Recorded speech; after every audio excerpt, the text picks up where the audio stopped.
Hello दोस्तों। अभी मैंने एक न्यूज पेपर पढ़ा था जिसमें देखा बैंक ने जो रिस्क अवेयरनेस डे मनाया है वो 2 मार्च को मनाया है।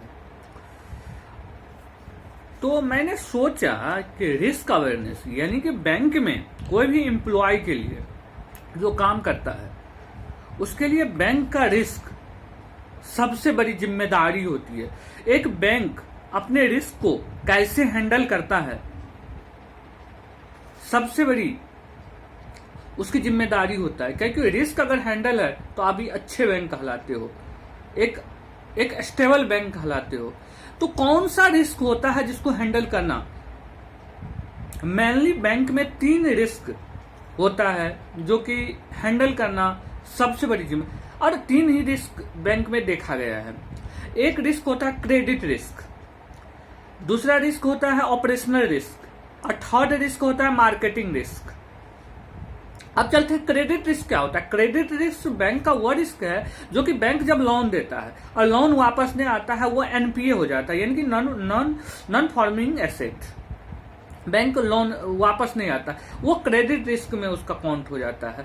बैंक के लिए सबसे बड़ी रिस्क, और एक एम्प्लॉय के लिए अपना अच्छा स्कोर करने के लिए ये रिस्क सबसे अच्छा करना होता है क्रेडिट रिस्क। क्योंकि अगर क्रेडिट रिस्क आपका बैंक का अच्छा है तो आप उतना बैंक स्टेबल हैं आप, क्योंकि बोला जाता है कि अगर आपका एनपीए 2.50 से कम है तो उतना अच्छा बैंक है, ठीक है। और उस पर भी कोई भी एम्प्लॉय अगर ये रिस्क अगर लोन देता है, लोन वापस करता है, तो आपका स्कोर अच्छा होता है। स्कोर अच्छा होने से आपका इंसेंटिव बनता है, यानी कि क्रेडिट रिस्क बहुत एक एम्प्लॉय ही कर सकता है। दूसरा रिस्क होता है ऑपरेशनल रिस्क। ऑपरेशनल रिस्क कब होता है? जब ये ऑपरेशनल रिस्क बैंक का जिम्मेदारी होता है क्योंकि सर्वर डाउन हो जाना बैंक के पास है, आग लग जाना बैंक में ये बैंक का जिम्मेदारी है, चोरी हो जाना ये बैंक की, ये सब ऑपरेशनल रिस्क, ये एक बैंक का बहुत बड़ी जिम्मेदारी होती है। इस रिस्क को कैसे बचा जाए? तीसरा है मार्केट रिस्क। मार्केट रिस्क जो होता है ना, ये बैंक के बियॉन्ड रिस्क होता है। ये बैंक इस पे कुछ नहीं कर सकता है, क्योंकि अगर कोविड-19 आ रहा है तो बैंक को पूछ के थोड़ी आएगा कोविड-19 कि मैं आ रहा हूं, तुम पहले सचेत हो जाओ।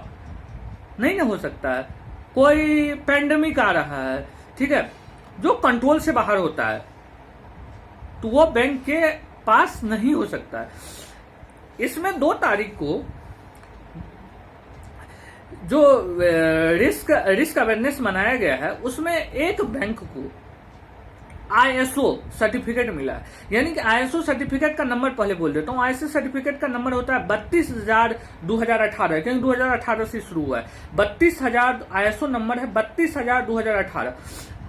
आप लोग बताइएगा कि इस साल 2 मार्च को कौन सी बैंक को जो रिस्क हैंडल सबसे अच्छा बैंक किया है, जिसे इस सर्टिफिकेट मिला है, उसका नाम क्या है? Thank you very much.